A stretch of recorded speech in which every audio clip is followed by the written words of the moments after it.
continent, these are issues of democracy, human rights, and the struggle for freedom in Africa. So what we seek to do is to spotlight those leaders that are at the forefront of this critical fights. These are your journalists, these are your civil society activists, these are your researchers, your politicians. What we seek to do is to provide some form of solidarity and a network among them. And so in that spirit, we're joined today by very passionate individuals that are experts in different fields, and they're here to help us unpack a very timely question, considering what has happened in Zimbabwe, in Mali, in Chad, and in Guinea as well. Is there anything such as a good coup? So our lineup of speakers today include Hopewell Chingono, a journalist from Zimbabwe. We also have activist and writer Farida Napurema, and Dr. Ali Wubari, a researcher and public opinion expert from Guinea. We are also joined by Maggie, whose book, Soldiers and Revolt, Army Mercenaries in Africa, is actually a must read for anyone that's interested in this topic that we're talking about today.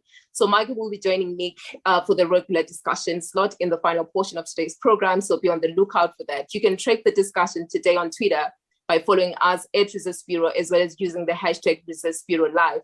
We're also live streaming on Facebook and on YouTube, and we're recording the show for later distribution. So just before we jump into the chunk of today's topic, please set this in for us.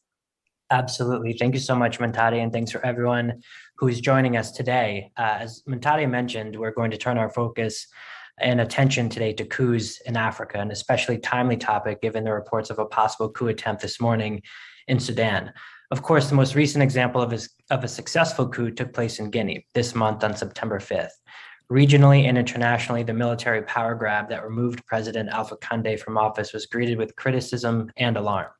But notably, a very different reaction was underway on the ground, as euphoric Ghanaians took to the streets to celebrate the ouster of an oppressive regime that many believed had overstayed its welcome by means of rigging the country's constitution and the results of last October's election. This optimism, however, may be short-lived. Military power grabs often result in more brutal systems of governance than the ones they replaced, as Guinea's two previous coups since achieving independence in 1958 have demonstrated. And one of the particularly worrying aspects of the recent trend in coups is that the plotters have become more brazen. While military leaders went to great lengths to cover their tracks in Zimbabwe, for example, to paint a picture of a civilian transition, no such pretenses were seen in Guinea this month. Does this mean that the region's anti-coup norm, established in the 1990s, is now a relic of the past? And if these military leaders face little to no sanctions for overthrowing civilian governments, as oppressive as they might be, will this encourage further coups down the line? More essentially today, we will ask, is there such a thing as a good coup? It's clear that the leaders deposed in recent years in Zimbabwe, Mali, and now Guinea had failed their people and become deeply resented. Can coups then serve as useful correctives, creating the space for progressive reform? The Malian coup of 1991 famously removed a dictator from office and paved the way for one of the continent's most liberal democracies, at least for a while and for a decade.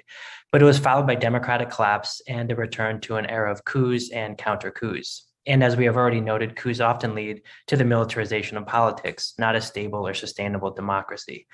As such, today's discussion will also look at how coups can be prevented from turning into prolonged periods of military rule. Of course, we also want to hear from you in the audience. So those of you listening, please send us your questions, your reactions, or tell us about your lived experiences under military rule. Send us a note on our WhatsApp channel at +263 77 623 8199.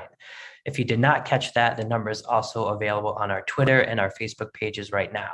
We have a very busy agenda today, so Mantade, let's get started. Back over to you. Thank you so much, Jeff. So I'm just going to kick straight into it with you, Dr. Barry. I'd like to turn to you first because of the critical situation in Guinea, for instance. As we all know that 16 days ago, the country's president was deposed by the military. How has the situation developed or deteriorated over the past 2 weeks? Where do we stand today from your point of view, and what should we be keeping our collective gaze on as this day tick by? Thank you for giving me the floor. As you said, my name is Dr. Ali Ubari. I'm living in Guinea, and I'm also working with the Afrobarometer Network, as you may heard about it. I'm working on public opinions. What we can say that in the country since the coup, there have been several jubilations on the ground, including the fief of the hosted president, Alpha Condé. So people are very happy here with this coup. They are not happy with the coup itself, but they are happy, you know, with, you know, ending up, you know, this Condé leadership.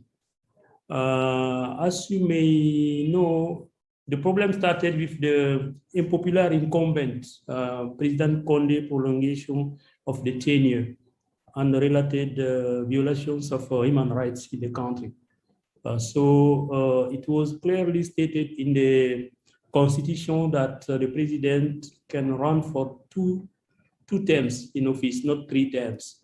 But finally, I don't know why, but he just, you know, for his own interests, has changed the constitution for a new one to allow himself, you know, to run for a 3rd term in the office. Now on the ground, what we can say, I don't know if I can continue explaining what are the situation on the ground here. In let's say in less than 2 weeks, there have been many positive changes in the country. I can, for instance, start with the political, you know, aspect or political changes in the country. This military junta has already released hundreds prisoners, political prisoners. So the estimate is something like 700, 800 prisoners were in prison with the regime, political prisoners. So they have been released. And the second important point that we can mention in the political sphere is, you know, the progressive reopening of borders. We don't know why, but Condé was just saying that he's afraid maybe Guinea could be attacked by terrorism from neighboring countries, including Senegal, Guinea-Bissau, and Cote d'Ivoire, particularly Senegal and Guinea-Bissau. The hosted President Condé hadn't a good relationship with, you know, the President of Guinea-Bissau, Ambalo, and the President of Senegal, Macky Sall. Finally, with the military junta, they are, you know, now reopening borders with these neighboring countries. We can also say that in the economic sphere, we have noticed several changes, positive changes. For your information, for instance, they have the military junta has already appointed some key members for the audit committee, and this audit committee is already working. As I heard, they have successfully, you know, got back 5 trillion Guinea francs in only 2 weeks. And they have also seized 115 buildings, 450 houses, and they have also freezed something like 35 accounts. So, you know, they are just working on asset recovery.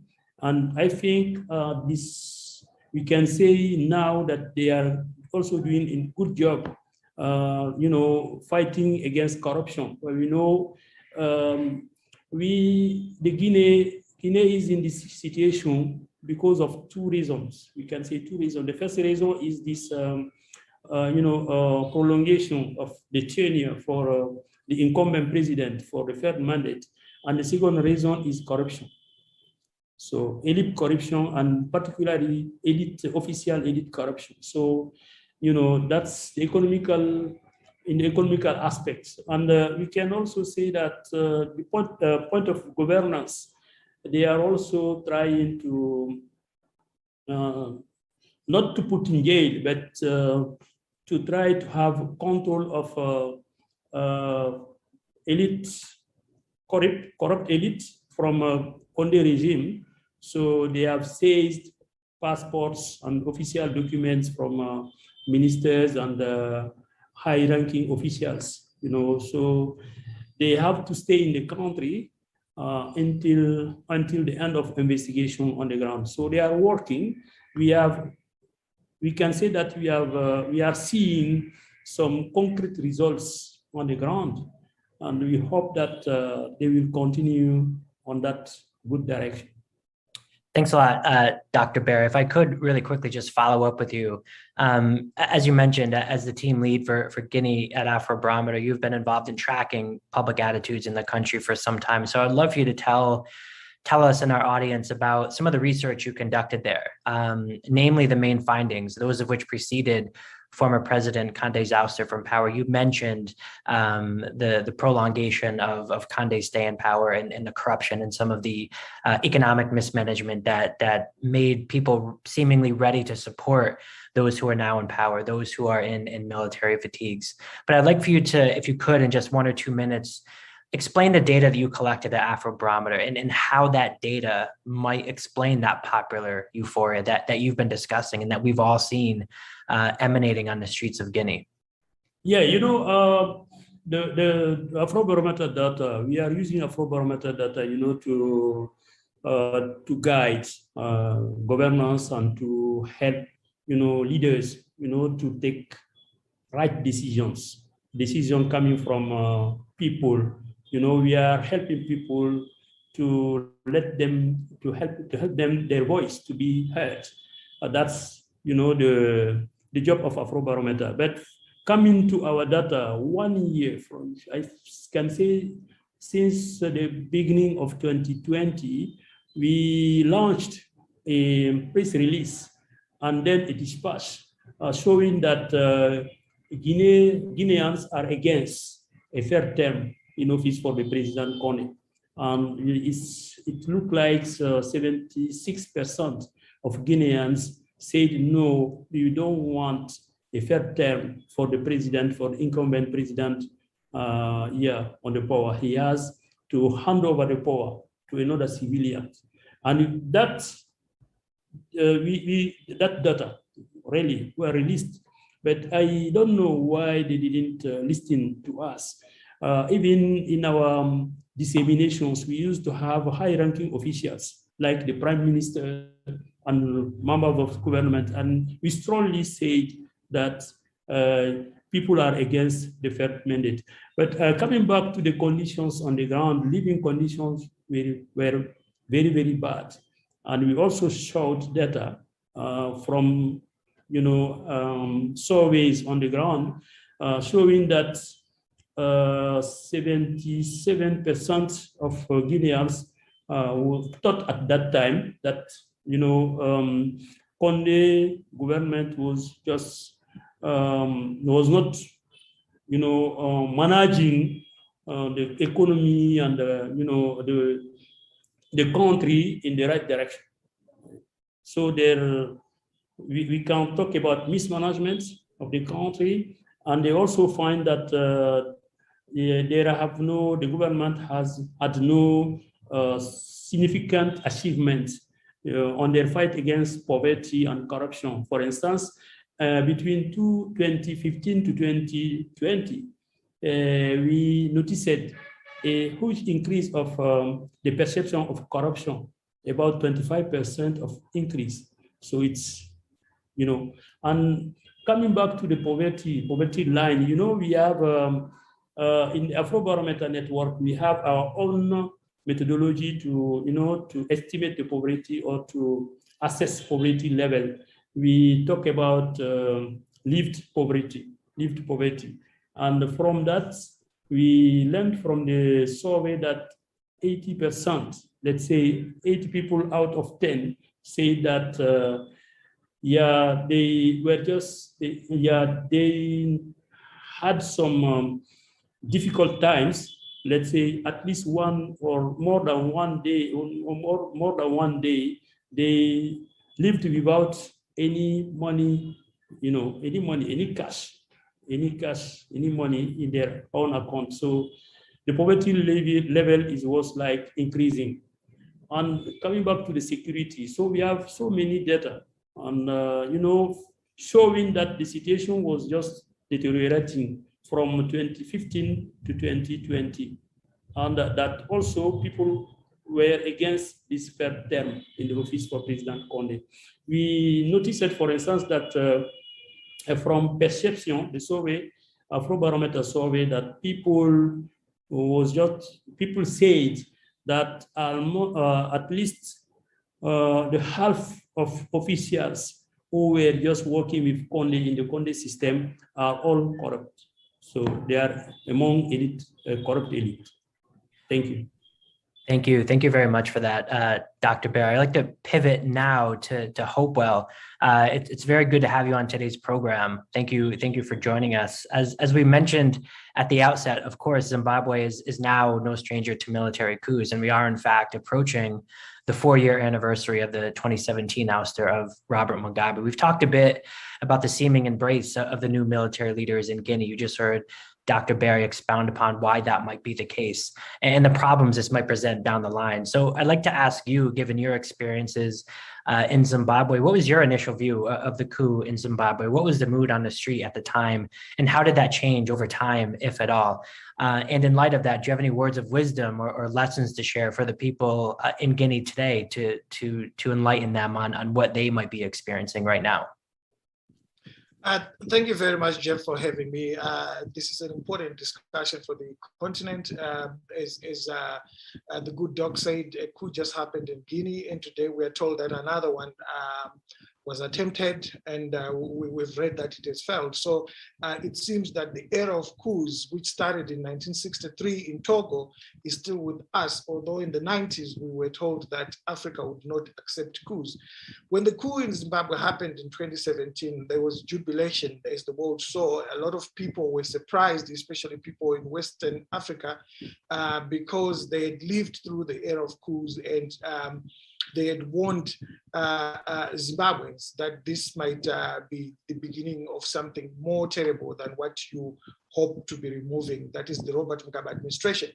That as it may, the whole world seemed to come on board because the former colonial power, Britain, was actively involved in what was happening in the way for the coup.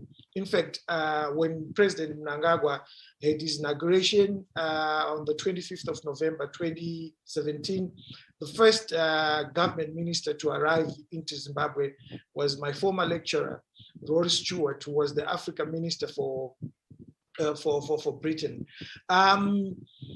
People celebrated simply because that the regime that was being run by Robert Mugabe had done anything terrible that you could think of, especially considering that Zimbabwe had been a beacon of hope in 1980 when Robert Mugabe and ZANU-PF came to power.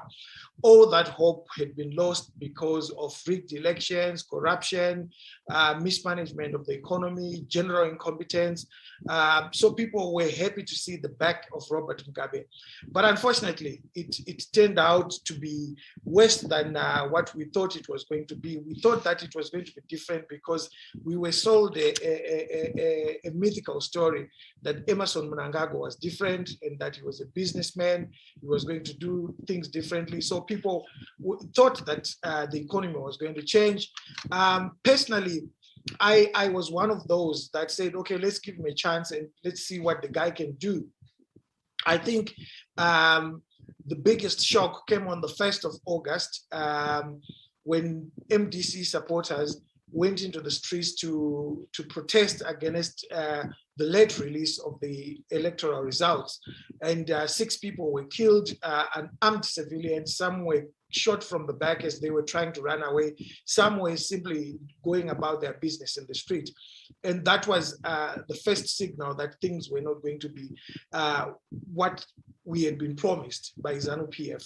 Secondly, I think as time moved on, we saw Nelson Chamisa going to court, contesting the result, and the way it was managed by the judiciary, the Constitutional Court, again, raised some flags for Zimbabweans to say, is this how the judiciary is going to be working? Because some of the things that happened in the court case, according to lawyers, should not have happened.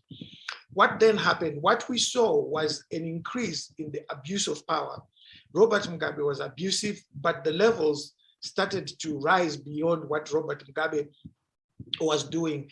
And I'm going to be specific about some of the issues that I make reference to in terms of abuse of power. So we started to see the rise of criminal cartels that were linked directly to the state, that were linked directly to the leaders of ZANU-PF.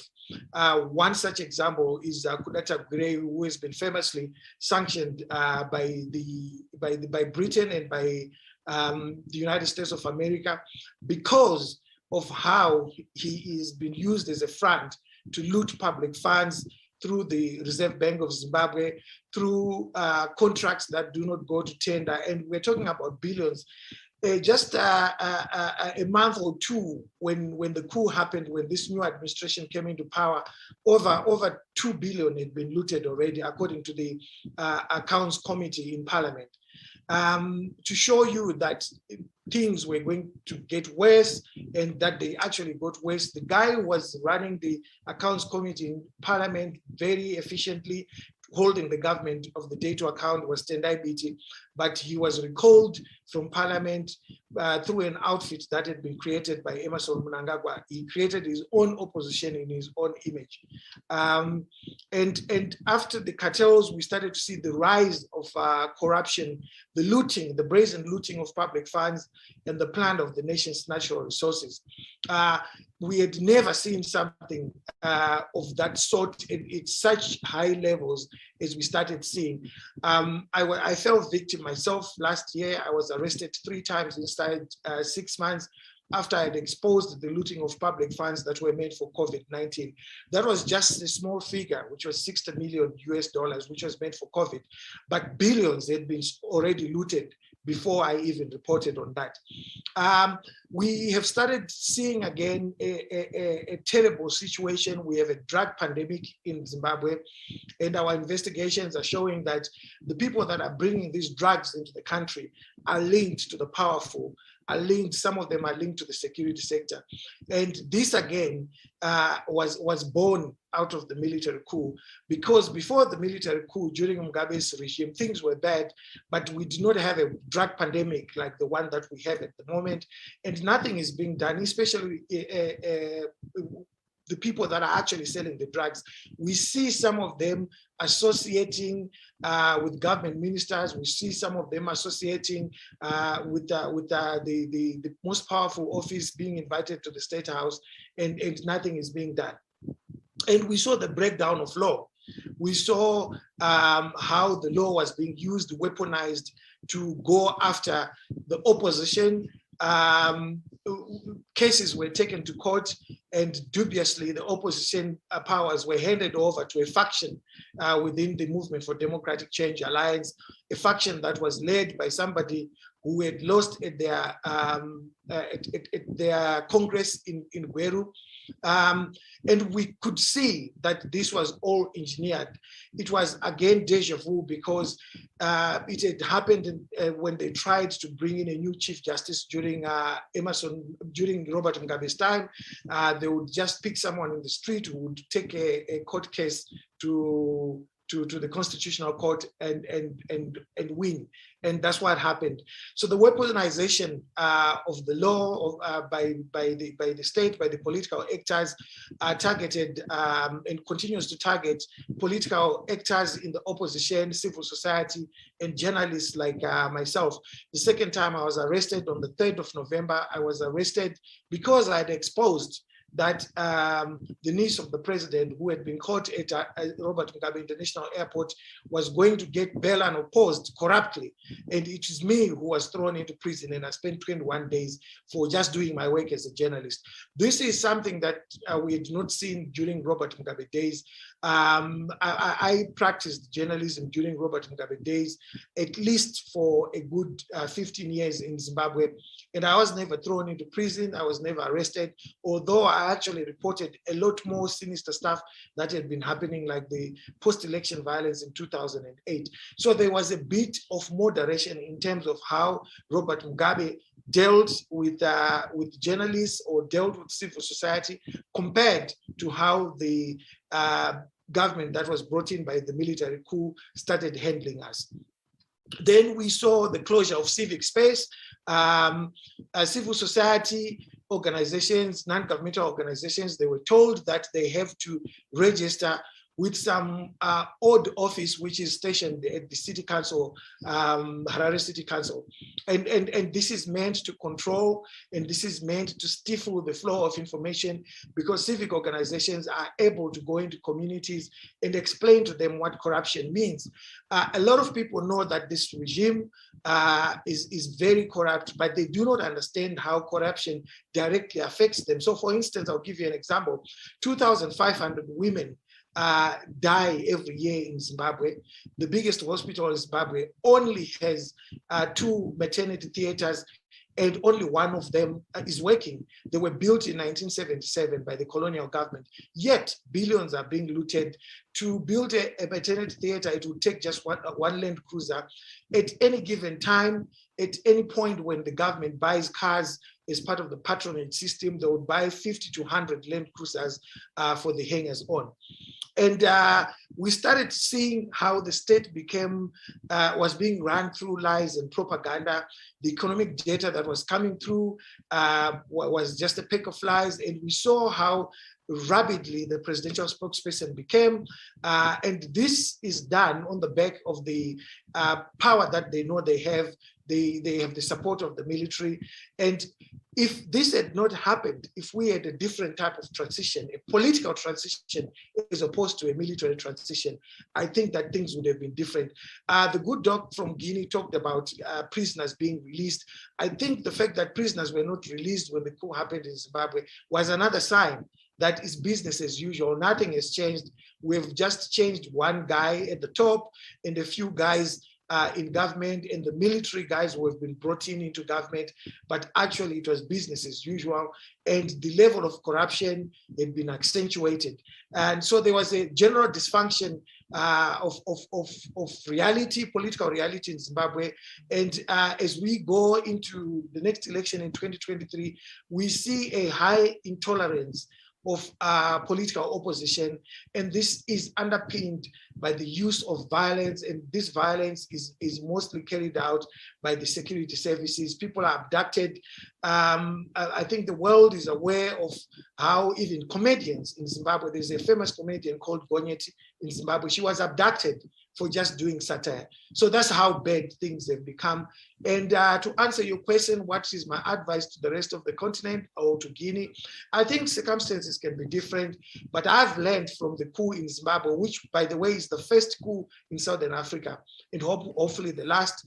I've learned that coups do not resolve the political issues of the day. They simply make them worse, because this is just a contestation of power by the same group of people.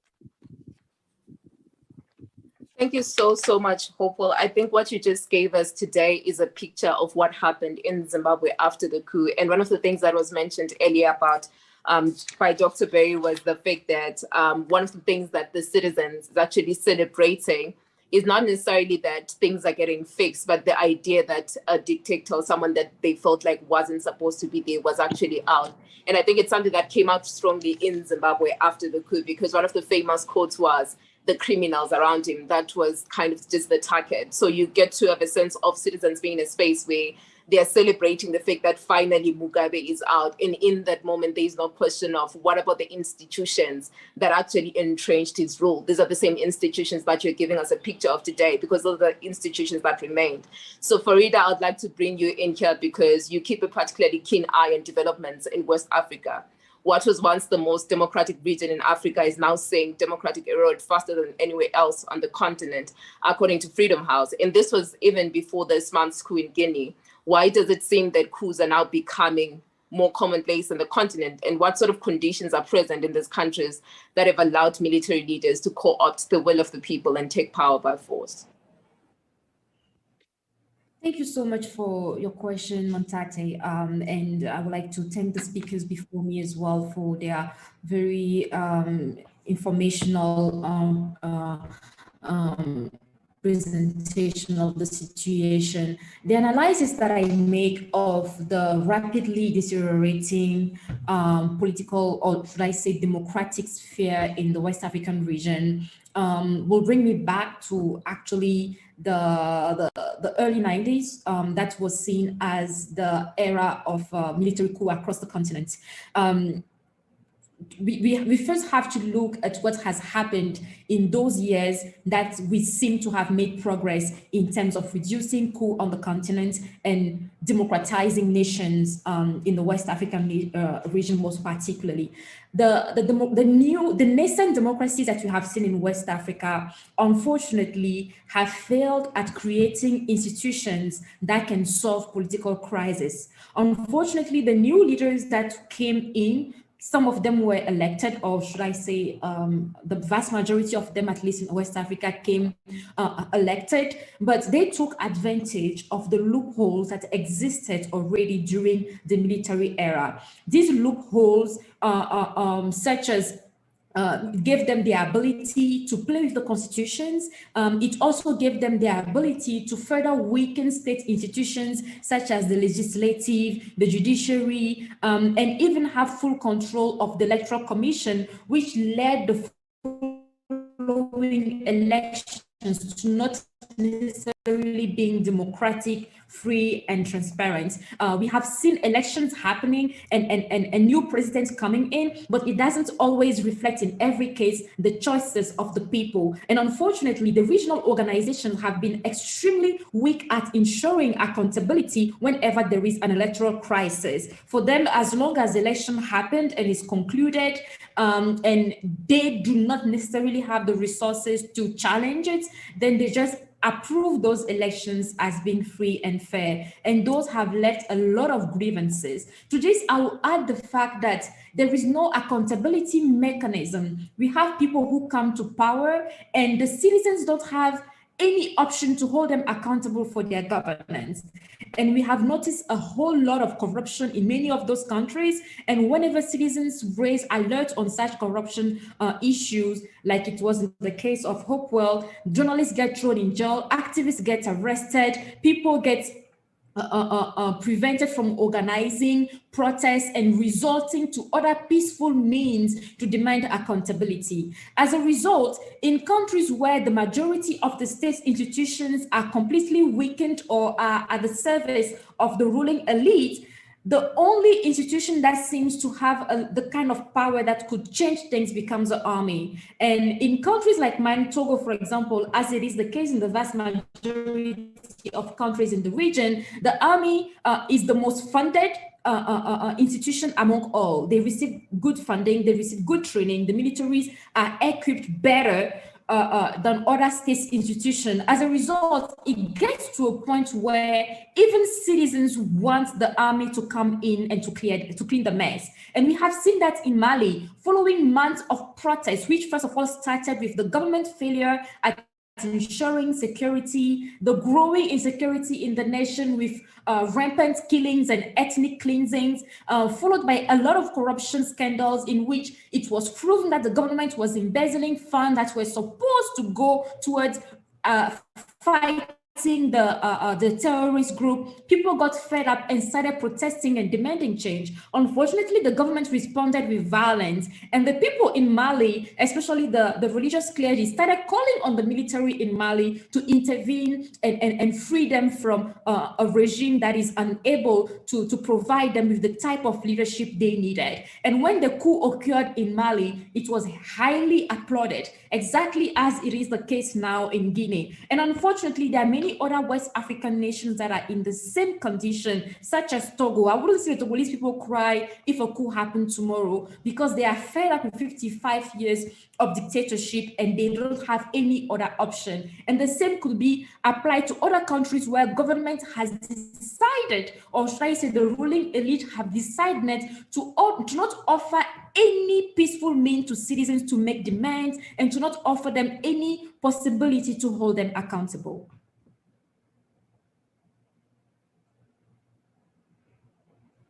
Thank you so much, Farida, for that. I'd like to stick with you for a moment, if we can, and just ask you a quick follow-up question, because we haven't really talked much about the civic space or lack thereof that exists in some of these countries. And you work very closely with activists across Africa, especially in the Francophone countries that you were just talking about, in Guinea, Mali, and even Chad, where we had a similar coup-like event recently. So I'd like to ask you and have you tell our audience, what are activists like you doing, or what can activists do to prevent coups from turning into these prolonged periods of military rule that you know so well, being from Togo, for example?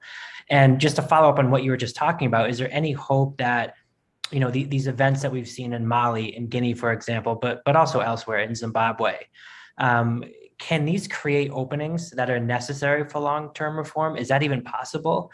And if so, what can be done to attain that goal from your perspective in the civic space, which honestly, to me, and as I'm sure many listening today, that seems so far out of reach. But is there any hope of pushing this forward and possibly creating openings that are good for long-term democratic, sustainable reform? I'd love your thoughts on that. Thank you, Jeff. I'll respond to your last question before going back to the first one about whether there is a hope.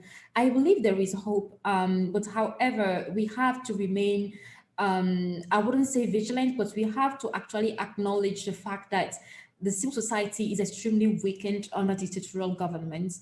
And that weakness of the civil society is what literally leads to a coup. Otherwise, in countries where the civil society is very strong and they have the ability to make changes and to influence governance, the state institutions often function better, and the likeliness of having a coup is weakened. And I will give an example for that is the case of Burkina Faso. After the uprising in Burkina Faso in 2014, the military regime of Blaise Compaoré came back and did a coup.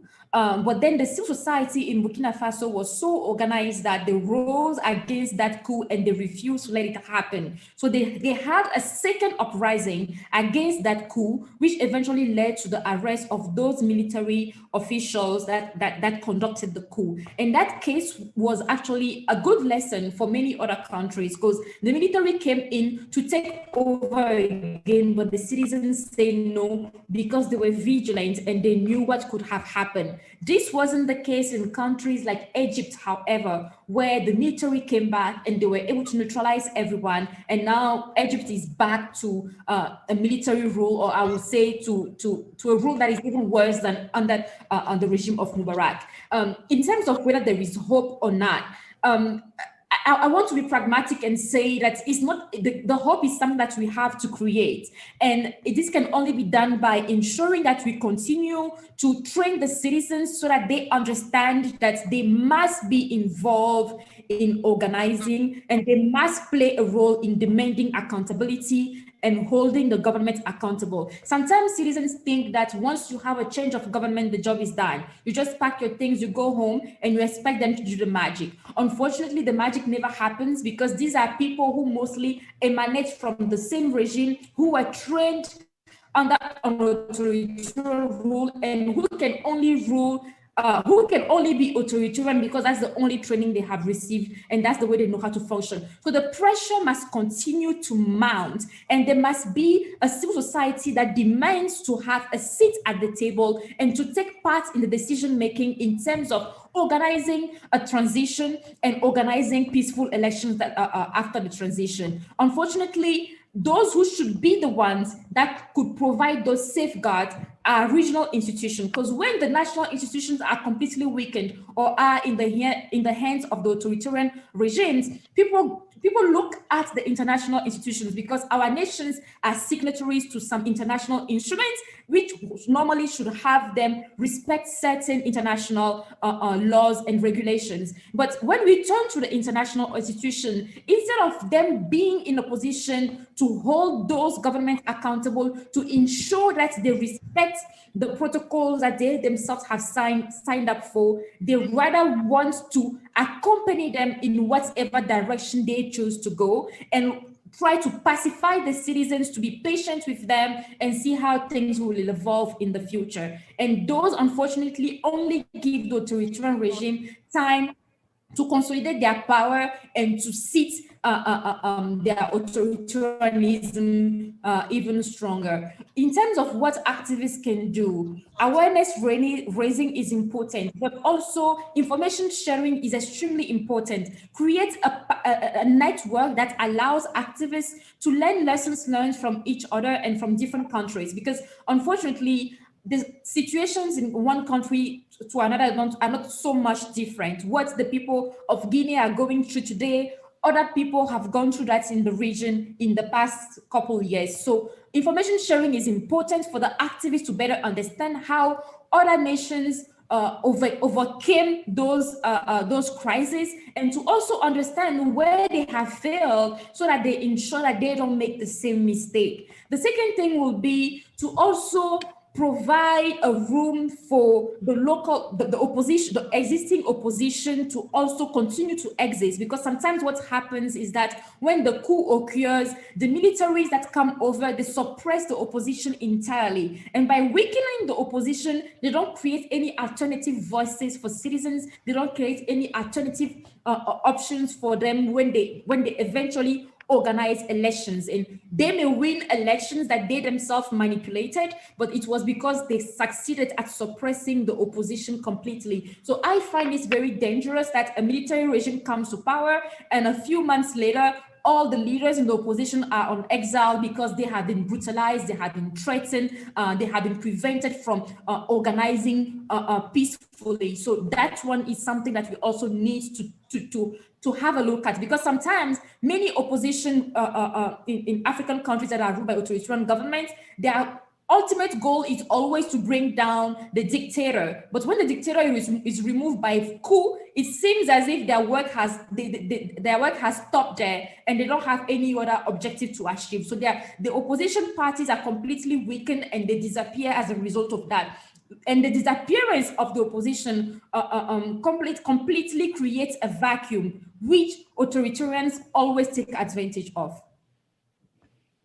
Thank you so much, Nabarema. That was very extensive. I think one of the things that stood out for me in what you said was the idea that hope is something that we need to create. And I think in a lot of the things that you're saying, it is about getting citizens to a place where they get to understand where the wrong is or the problems are, and how they can begin to create an environment that can actually progress them moving forward. So I think for me, that was the most important thing, centering everything on the citizen so that they have the power to prevent this going forward. So what I'm going to do now as we progress into the second part of the program, I'm going to turn it over to colleague Nick Chisman and today's discussant, that's our Maggie today. So what they'll do is they'll come in and give us a perspective that they have, and also then Nick will come in as well to share the questions that we got from WhatsApp. We've got a lot of questions from different people. So Nick, I'm just going to hand this over to you. Thanks so much, Mentali, and it's great to be back. Yeah, we've got questions from all over the world and all over Africa today. For the panelists, I've put the questions you're going to get in the chat. So if you look at the chat now, you can start preparing your answers. But before that, we have a treat. We have Maggie Dwyer, who's a lecturer in African Studies and International Development at the University of Edinburgh, where we share many mutual friends. And she's also, just as importantly, the author of Soldiers in Revolt, Army Mutinies in Africa. And there's no better book really to be discussing today in the context of our conversation about coups. So as we always do when we've got somebody in the discussion corner who's got such great pedigree, I'm going to move straight over to Maggie and let her share some of the insights of her book. Also, of course, reflect on some of the things that have already come out of the discussion. And then I'll bring the questions and answer from our audience to you just after that. So panelists, do get ready with your answers. And Maggie, over to you. Thanks for that introduction, Nick, and to the other speakers for all of their insights. As Nick suggested, my research has really been trying to look inside of military organizations within Africa and looking at forms of revolt. And I think what research across the board on coups has shown is that coups increase the probability of another coup. So countries that have coups are at the highest chance of having another one. Countries that can go longer periods and years and decades without are at a lower probability of having coups. And one of the reasons for this is that coups are really disruptive for the internal divisions of armed forces.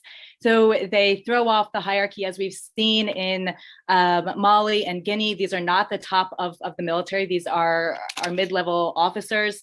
So in coups, we often see certain units of the armed forces or certain individuals become quickly elevated. It creates further divisions and further fragmentation within already divided armed forces in many of these countries. And what we often see is that these create violent competition. We see a pattern of violent counterattacks following a coup, so that even coups that we might call kind of bloodless coups often aren't. Behind the scenes, we see a lot of violence, or soon after, as Hopewell talked about within the case of Zimbabwe. So that coups kind of at their very nature are either violent or at least have the threat of violence. And I think coups in general empower militaries. And I think that is also sort of a long-term issue that we have to think about when we see coups like this happen. Now, coups are really the most extreme form of military behavior into the political realm. And so when we see coups occur, attention quickly shifts to those events as we have today, this event. But I think what we're less good at capturing is all of the ways that armed forces continue to maneuver within the political realm between coups, or even in countries that haven't seen coups in a while. So there's been a lot of attention in the last couple of decades about an anti-coup norm, that there are not as many or very few official state leaders in military fatigues anymore. And of course, that is a lot of progress and significance. But what we still see is militaries kind of behind the scenes, I guess you could say, strong arming politicians in a variety of different ways. And I think these are linked to coups in various ways. So just to give a quick few examples of these, a lot of my work has been on military mutinies. So the way that militaries come forward and make demands on politicians or on military leaders. So we could look at the case of the mutinies in Cote d'Ivoire in 2017, where large numbers of soldiers came to the streets across the country, making demands largely for pay. And the government pretty much quickly paid those soldiers off for fear that they could create further instability. Or we can look at the example of the way that militaries in general have been able to avoid investigations into abuses of human rights or other forms of accusation. And that has certainly been the case in Guinea. Or a third example would be the way that militaries have often remained oversized or overfunded, and Farida hinted at that as well. So one example of that could be currently the Gambia had a very oversized military under President Jammeh, who of course himself came to power in a coup. Now, since the democratic transition, despite a democratically elected leader, the military has not been downsized, even though all assessments are that it's overly large and a lot of amount of funding is going to the armed forces. But in general, and the Gambia is not unique in that, I think leaders across the continent, or at least in certain cases, are often very reluctant to upset the armed forces for fear of a coup or of things happening. So I think they are looking to other regional neighbors at what's going on in these types of coups. And then just the final point, I think, in this idea that militaries still maintain an elevated spot within quite a few countries, even those that might not have had a coup even very recently, is I think we do have to also think about the rise in security force assistance, in foreign military training going to a lot of these armed forces, and the way that this creates elevated units, individuals, and how this also kind of shakes up the dynamic and kind of creates this elevated place for African militaries.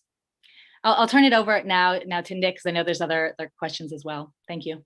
Great, really great insights there, Miguel. Everyone should be rushing out to get your book, Soldiers in Revolt, is it Army Mutinies in Africa? Everyone go on and buy that now. And I think you've really helped to nuance it. I really particularly, enjoyed what you said about the way that coups can disrupt internal military hierarchies, causing problems, which, is something I hadn't really thought about. So thank you very much for that. Just a couple of things there that I would echo, for my own research. I think your point about coups bringing militaries to the table and it becoming hard to take them away again is really important.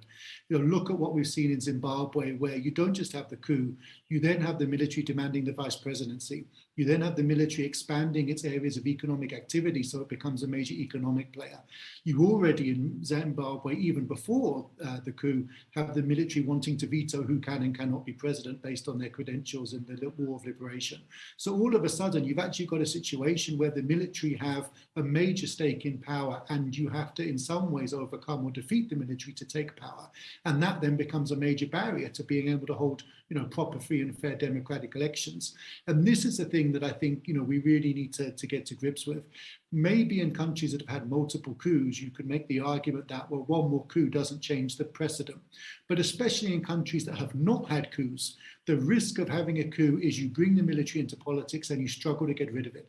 And if you talk to democracy activists and people who want free and fair elections in places like Uganda, places like Zimbabwe, they'll tell you one of the biggest problems is the role that the security forces play in their political systems. So to me, that's one of the overall biggest dangers of having a coup. It's bringing the military into politics and then not being able to get them out again.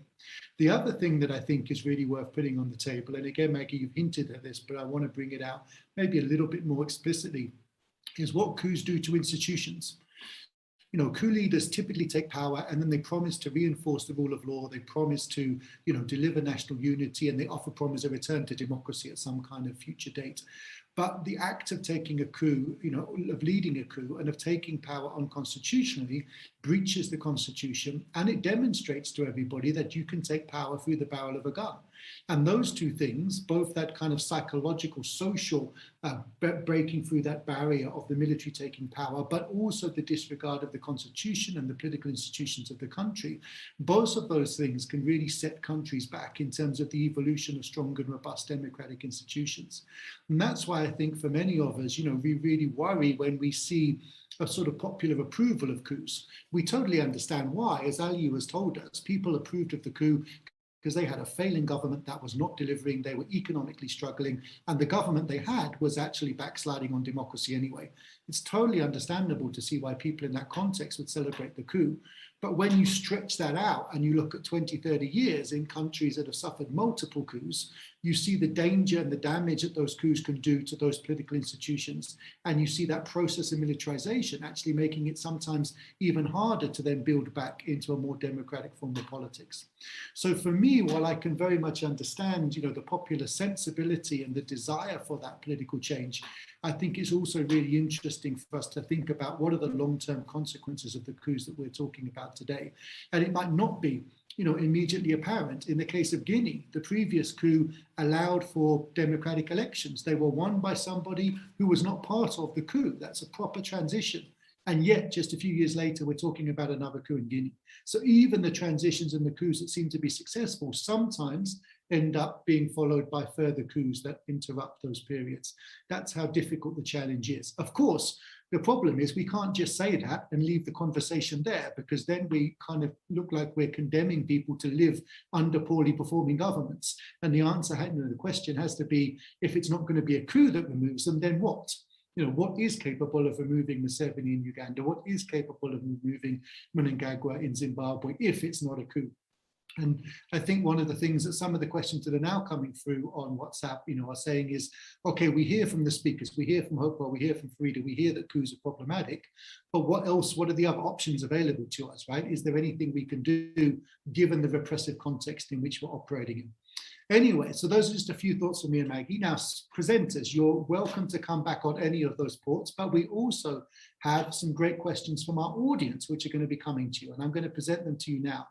I'm going to read them out, and then I'm going to come to you one at a time, because we don't have time for everybody to come in too much interplay, because we're getting towards the hour mark. So I'm going to come to you, and we'll go in the order in which you initially spoke. So Aliou, I'm going to come to you first. The question we've been sent that I'm going to ask you is, there are now stories that the coup leader is in Guinea and the coup leaders in Mali are in touch with one another and communicating.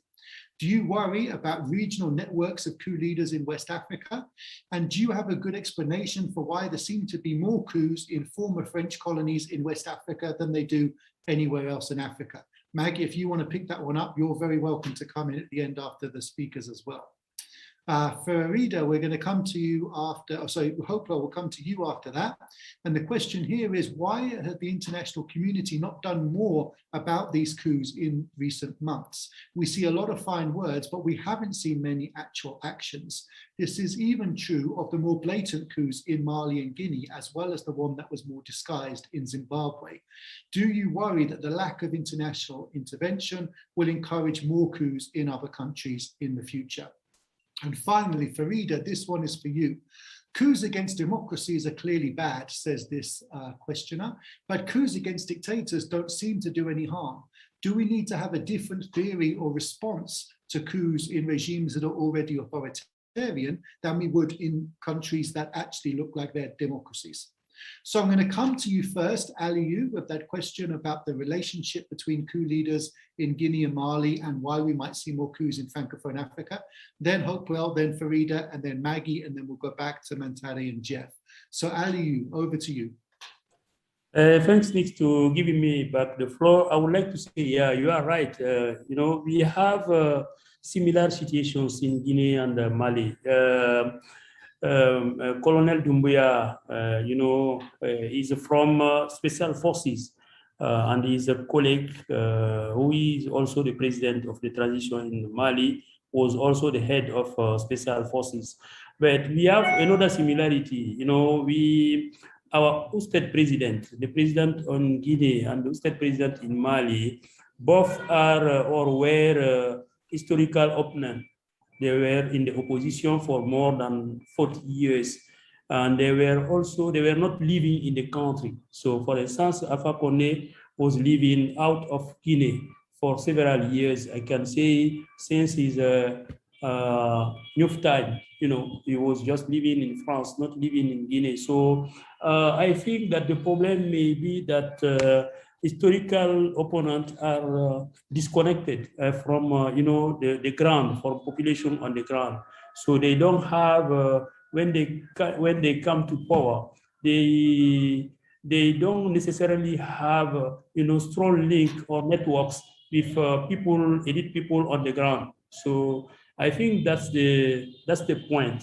We are also surprised to see that these guys or these opposition leaders who have been fighting for several years, against human rights violations and so on, when they came to power, they have another mind. I think, this another explanation that I can also say is, the condition on the ground, the poverty level, development level. French-speaking countries, I used to say that we are not noticing improvement, in countries like in some English-speaking countries. There are so many examples, between French-speaking countries and English-speaking countries. And now we all, we are, let's say, the world is like one planet, one country. So the population on the ground are, watching TV and seeing what is going on, for instance, in Rwanda, in Ghana, and so on. So, the demand is now strong. And if the leader, the president, cannot, satisfy huge demand from the population, and if the leader is also corrupt and so on, he will be ousted out of the power. Thank you very much, Aliou. Important insights, and thank you very much for joining us today. Over to you now, Hopewell, for that question about the role of the international community and whether we might see more coups in the future. Thank you very much, Nick. I think the first part could be answered best by Maggie, but I'll try. I think from what I've read in French Africa, the coups were engineered by the former colonial power, France. So it's impossible for the same former colonial power to criticize or to do something about a coup in which they have a stake or interest in. But specifically to the Zimbabwean coup, I know for a fact that Britain was involved. I know for a fact that Britain knew well in advance that a coup was happening. 6 months before the coup happened, I know for a fact that Britain knew about it. And I knew then that Britain was not opposed to it. In fact, some of its political elites were actively involved in the coup that took place. I know that Nixon came to Harare before the coup. He had meetings with some of the people who were close to the president, who were running and working the diplomatic circuit to try and make the coup acceptable and palatable to the international community. And speaking to the former American ambassador, Harry Thomas, he was very frank with me. He said, look, Britain is the former colonial power in Zimbabwe, the mother country, as he called it, as we were joking. And he said that we take our lead from Britain. So obviously, because Britain was behind it, it was difficult for any other key international player to say anything against that particular coup because of their obsession that they had with Robert Mugabe. I must say that the world, and I'm part of that world, we got it wrong because we thought that Robert Mugabe, the person, was the problem. And yet there was a system that was in place in which Robert Mugabe was the spokesperson. And as we look back with 2020 hindsight, we can now see that Robert Mugabe was, to some extent, a moderating force within that system, because once they dropped him and they became the leaders themselves, they became unrestrained, they accentuated violence, they accentuated abductions. Under Robert Mugabe, there was never a gun that was fired in the streets to kill civilians. But his subordinates, when they became the leaders of the country through the coup, they could do as they wish. Right now, as we speak, we are being thrown into prison left, right, and center. And the international community will just give the diplomatic statements to say we condemn the arrest of Ropol Chingon and blah, blah, blah, blah. It's the repeated statements that have been said time and time again.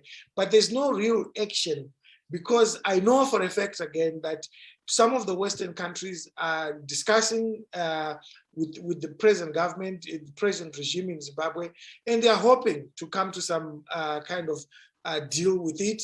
And what I've learned is that these countries, they put their national interest first before even the issue of democracy in Zimbabwe or any other African country. If it suits France or Britain or America to work with a particular repugnant regime, as long as their interests are looked after, they will turn the other side. Thanks, Hopel. I think that point you make there about changing individuals, not systems, is a really good one. And it's easy to think in countries where you have highly personalized power, like Guinea, like Zimbabwe, that you remove the leader and you change everything. And then as you say, what you then see is actually there's networks underpinning that, and those networks aren't changed. I think that's a really important point for us all to take away. Farida, coming to you now with that question about, should we deal with coups that are in authoritarian states differently than we deal with coups within democracies? Is that the right way forwards?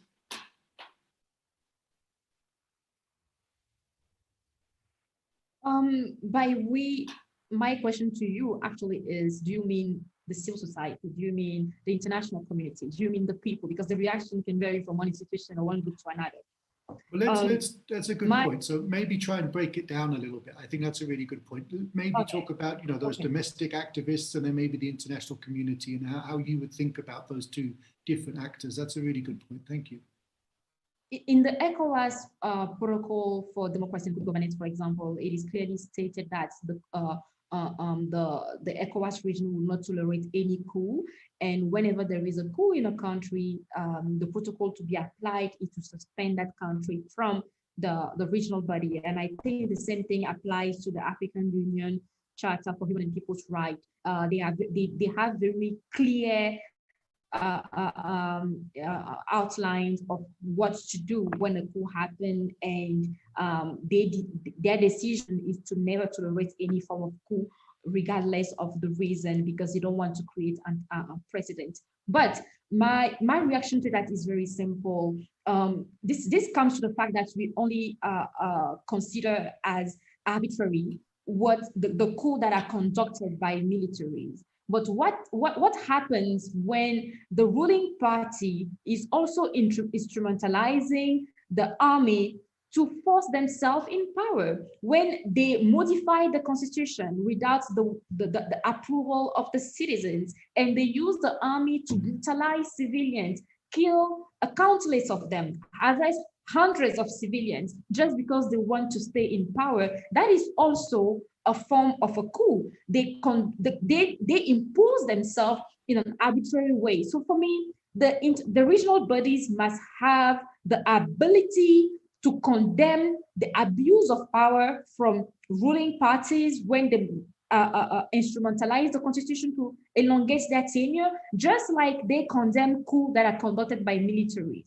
And in one case, when the ruling parties is calling on the army to repress civilians, to abuse civilians, to deprive them of their rights, to maintain themselves in power, to manipulate the outcome of elections, we don't call those a coup, we don't condemn them, the reaction is softer. But when the same arbitrary dictators are removed from power, then we call that a coup. I would not be for a one-size-fits-all solution. I believe that the reaction should actually emanate from the people's public opinion. What do the people want? When we are clearly seeing signs of a government abusing its power, abusing citizens, repressing their rights, depriving them of all their civil liberties, when such governments are removed by coup, we should be careful to condemn those coups or to completely shut down the door for the possibility of ensuring that that coup can lead to a democracy. Because when you do that, you will only push those militaries to get worse and to not want to relinquish the power or to not want to change things. So yes, my answer to your question will be that we should have a very measured reaction to the coup, depending on whether they are conducted against a truly democratically elected leader who respects civil rights, or whether they are conducted against an authoritarian leader. Thank you very much, Frida. Great comments and insights as always. Maggie, I'm going to come to you very briefly. We're running out of time, but there were a couple of things there that I thought you might want to pick up on, so we'll give you the last word. Is there anything you wanted to say about the kind of points there about why we see more coups in West Africa, or the international response, or anything else that you'd like to just finish up on before we hand back to Jeff and Mantade? Sure, Nick. I could just pick up on I see the question in the chat about why there are more coups in former French colonies than anywhere else. I mean, I think that's certainly the case if you look back over the last few years. These coups are also overlapping largely with ongoing conflicts. So the fact that over the last 5-6 years, we've seen coups or coup attempts in Burkina Faso, several in Mali, a coup attempt in Niger and Chad, and all of these countries are ongoing battling insurgencies, I don't think is a coincidence, because we started to see this similar pattern in the 1990s in West Africa. So multiple coups during the civil war in Sierra Leone or in Cote d'Ivoire. So although coup leaders always want to frame this around a political issue, it becomes much more acceptable. I think in many cases, this does have to do with the military's interest. And during conflicts, we do see a lot of grievances that militaries have about the conditions, about the hardships, about the state of the conflict. So certainly, I think that was the case in the original coup, or not the original, the coup in Mali back in 2012 was about these conditions. And I think that these are underlying a lot of the conflicts that we're seeing, which are in Francophone African countries in the current context. Of course, if we wanted to go farther back, then those conflicts, I think, do have deeper roots in the French colonial system as well. But I do think that some of these are overlapping with conflicts, ongoing conflicts, and we've seen that throughout recent history as well. I'll just leave it at that, Nick. Thanks. Excellent. Thank you very much. And back to you, Jeff and Mentali, to take us home. Thanks so much, Nick. That is unfortunately all the time we have for today. Thanks so much to our viewers for tuning in, and to our amazingly brilliant panel, Dr. Barry, Hopewell, and Frida for joining us, to Maggie Dwyer for being such an amazing, insightful discussant. Thank you very much. The Resistance Bureau team looks forward to keeping in touch with all of you and tracking and highlighting your important work as we move forward. In the meantime, our viewers can keep up to date with us by visiting our website and by subscribing to our newsletter there. We also encourage you to follow our social media platforms on Twitter and Facebook, as well as on Instagram and YouTube, where you can watch this episode if you missed any of the beginning parts today. We really hope that you'll join these important discussions as we continue to bring some of Africa's most dynamic thought leaders, activists, pro-democracy politicians, and other professionals who are working in this important space.